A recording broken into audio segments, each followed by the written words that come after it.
सबसे पहली बात है कि आप लोग इसको सिर्फ शिक्षक का मुद्दा देख रहे हैं, लेकिन ये सिर्फ और सिर्फ शिक्षक का मुद्दा नहीं है। सीधी सी बात है, आपको हम स्पष्ट कर देते हैं, यूपी का एक पदाधिकारी जिसको ना घर है, ना बीवी है, ना बच्चा है, वो आकर के शिक्षा विभाग के मुख्य पद पर बैठ गए हैं माननीय नीतीश जी के कृपा से, और उनका एक ही टारगेट है, बिहार के शिक्षकों को निकालना। जैसे अभी बहाली हुआ, आप देख लीजिए परसेंटेज यूपी वालों का बहाली ज्यादा है। पहला चीज, आप हमको एक चीज बताइए, कुछ आप TR2 का एग्जाम जब हुआ था तो यूपी से जो ट्रेन आ रही थी 8 घंटे लेट थी, ठीक? तो ट्रेन लेट आने के कारण एग्जाम का टाइम 9 बजे से 2 बजे कर दिया गया, ठीक? लेकिन वहीं हमारे बिहार के बच्चे 2 मिनट लेट पहुंचे हैं, 2 मिनट, तो उनको परीक्षा देने नहीं दिया गया। प्लस जब उनके द्वारा आंदोलन किया गया तो उनको कुछ सालों के लिए बैन कर दिया गया। उसी तरह हम शिक्षक जो कि 15 साल से बच्चों के पाठ्यक्रम को पढ़कर और बच्चों को पढ़ा रहे हैं, उन पर एकाएक 1 महीना का तुगलकी फरमान आया कि भाई 1 महीना में आप यूपीएससी के लायक पढ़ लीजिए, ठीक ना? आप 1 महीना में आपको सीधे बीपीएससी लेवल का TR1 TR2 का सवाल पूछा जाएगा, 1 महीना में आप पास कर लीजिए।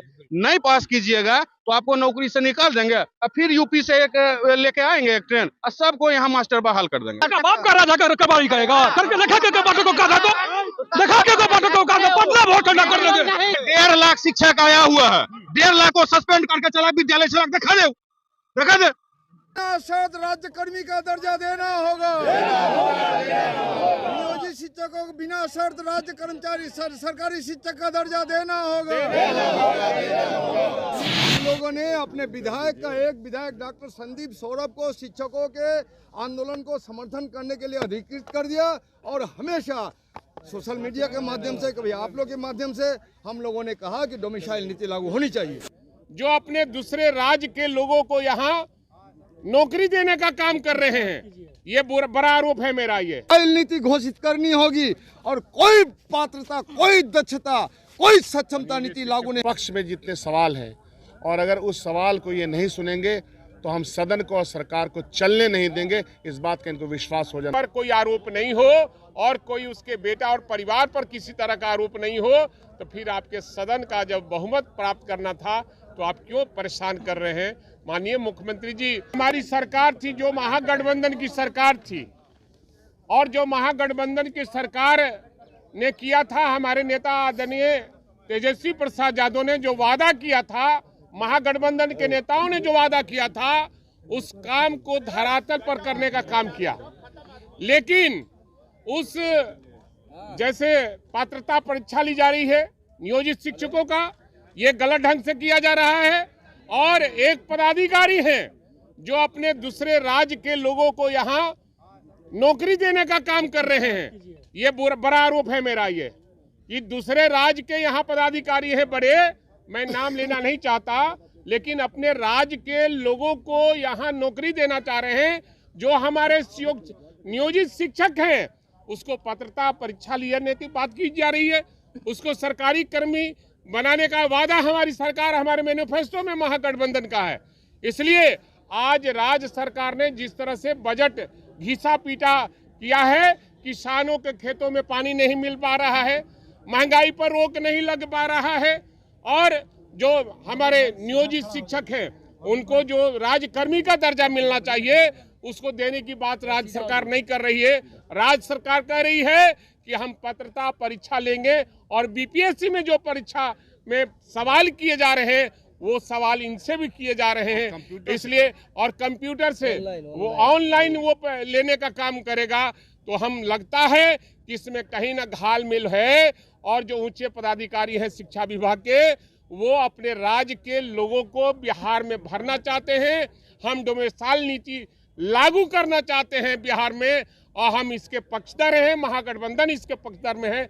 इसलिए इसका विरोध हम लोगों ने किया सदन में, और उसका बहिष्कार किया।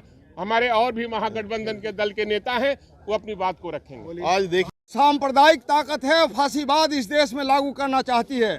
शिक्षा से उनको कोई लेना देना नहीं है। इनके बड़े बड़े नेताओं ने बयान दिया इसी बिहार में कि शिक्षा के लिए बाप के घर से पैसा लाएगा।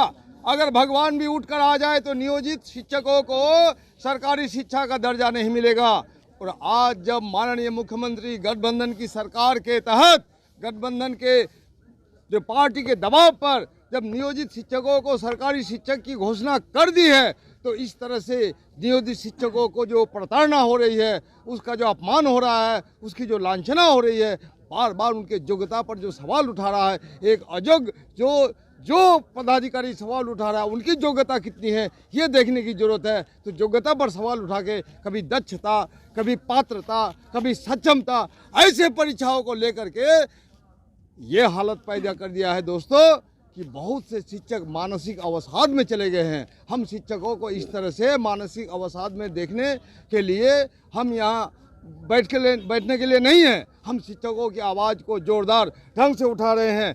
हम ये जो माननीय मुख्यमंत्री है, इनको कुछ दिन के लिए शौक चला गया प्रधानमंत्री बनने का, पूरा इंडिया गठबंधन का संयोजक बनने का। अरे इंडिया गठबंधन का संयोजक इंडिया की जनता करेगी, इंडिया के नेता करेंगे, लेकिन ये शर्म मगर इनको नहीं आती। 43 विधायकों को लेकर के ये मुख्यमंत्री बने हैं, इनकी नैतिकता इन्होंने ताक पर छोड़ दिया है। इसीलिए पूरे देश में ये मैसेज देना चाह रहा था कि सबसे जो बड़ी आबादी का उत्तर प्रदेश है, झारखंड है, इन जगहों के लड़कों को भी रोजगार दिया जाए ताकि हमारा मैसेज जाए कि पूरा देश के बारे में हमारी चिंता है। जब हम मांग करते हैं कि झारखंड ने डोमिसाइल नीति लागू कर दी, जब उत्तर प्रदेश ने किसी भी नौकरी देने के लिए बाध्यता कर दी कि 10 साल तक का आवासीय प्रमाण पत्र की जरूरत है, ऐसी हालत में हम लोग मांग करते हैं कि डोमिसाइल नीति घोषित करनी होगी और कोई पात्रता, कोई दक्षता, कोई सक्षमता नीति लागू नहीं होगा। महबूब भाई यही सवाल है, अभी कुछ दिन पहले तक अभी सुनिए और ट्रांसफर सुनिए पहले। अरे हम लोग हमेशा ला रहे हैं, आप कहाँ थे? हमेशा हम लोगों ने इसलिए बात को उठाने के लिए हम लोग मंत्रिमंडल में नहीं गए। सरकार को समर्थन देते हुए भी हम लोगों ने तब भी कहा कि ट्रांसफर में जो 3 जिला का ऑप्शन आप देने की बात करते हैं, ये सब बंद करो और शिक्षकों का सम्मानित दो, उसको प्रतिष्ठित करो, सरकारी शिक्षक घोषित करो। के साथ साथ हम मांग करते हैं कि ऐसी कोई भी प्रताड़ना बिहार की जनता बर्दाश्त नहीं करेगी। ये जन विरोधी बजट लेके आया है। इस बजट में मेहनतकश आवाम जब 60 साल के बाद उसकी कमर टूट जाती है, जब उसका आंखें नहीं सुनती है, तो ऐसे लोगों को 3000 रुपया न्यूनतम जो देना चाहिए, जो आपको जो है पेंशन, वो पेंशन की घोषणा नहीं है, मजदूरों के लिए कुछ नहीं है। और मैं ये बात कहना चाहूँगी, बिहार विधानसभा में बहुत से विधायकों को कंप्यूटर चलाना नहीं आता है, ऑनलाइन नहीं कर सकता। ऐसी हालत में अभी अचानक जो है शिक्षकों को आप कैसे कंप्यूटर के जरिए आप पात्रता परीक्षा लेना चाहते हैं? ये सब फजूल है। और माननीय मुख्यमंत्री को भाजपा ने कब्जा कर लिया है। अभी एक सवाल ये भी है कि किस तरह से उनके भाजपा के कब्जा से उनको मुक्त किया जाए। तो मांग है, पूरा विपक्ष उनके साथ है। दूसरी बात यह है कि हम इस सरकार को जनता के पक्ष में जितने सवाल हैं, और अगर उस सवाल को ये नहीं सुनेंगे तो हम सदन को और सरकार को चलने नहीं देंगे। इस बात का इनको विश्वास हो जाना चाहिए। हम तानाशाही सरकार के रवैये के खिलाफ हैं। मामूली अब वो बीपीएससी के पैटर्न पर सवाल पूछा जा रहा है, तो उसका विरोध हम लोग कर रहे हैं। और ये जो प्रावधान आया है कि 3 बार में जो पास नहीं होगा उनको हटा ये दिया जाएगा, इसका भी विरोध कर रहे हैं। सबसे बड़ी है, बहुत बड़ी चीज है कि ऑनलाइन परीक्षा की योजना बना रहे हैं ताकि दूसरे प्रदेश के लोगों को, जो यहाँ बैठे लोग हैं, अपने यहाँ के चहेते लोग को माल पानी लेके और बहाली करें। अभी इस वक्त गर्दनी बाग में 50,000 से ज्यादा शिक्षक वहां पर पहुंचे हुए हैं। पैर रखने की जगह नहीं है। हम लोगों ने सरकार से मांग किया कि आप इस पर वक्तव्य दो। उनके जो मांग है कि उनको जो है सरकारी कर्मी के लिए जो एग्जामिनेशन का जो पैटर्न आपने लिया है, 90% शिक्षक को आपने कंप्यूटर की ट्रेनिंग नहीं दिया है। बावजूद इसके आप ऑनलाइन परीक्षा जो है घोषणा किए हो। आप कंप्यूटर से एग्जामिनेशन लोगे, उसको कोई ट्रेनिंग नहीं है। मतलब क्या है? मतलब है कि एग्जामिनेशन लेंगे, सबको फेल करेंगे और 4 लाख जो शिक्षक काम कर रहे हैं उसको नौकरी से बाहर करेंगे। इस सवाल को लेकर के, और दूसरा सवाल, आज सदन में पहली पारी में जदयू के निरंजन मेहता ने एक सवाल को रखा था कि हाई स्कूल की जो प्रबंध कार्यकारिणी है उसमें जो अध्यक्ष आपने विधायक को बनाया है, उस विधायक के अध्यक्ष को आपने कटौती किया है, आपने एक लेटर दिया है और लेटर के माध्यम से आपने कहा है कि आप विधायक को उसकी मंजूरी उस कमेटी की लेने की जरूरत कई मामले में नहीं है। इस सवाल को उठाया गया, सरकार से वक्तव्य की मांग की गई, लेकिन कोई जवाब नहीं दिया।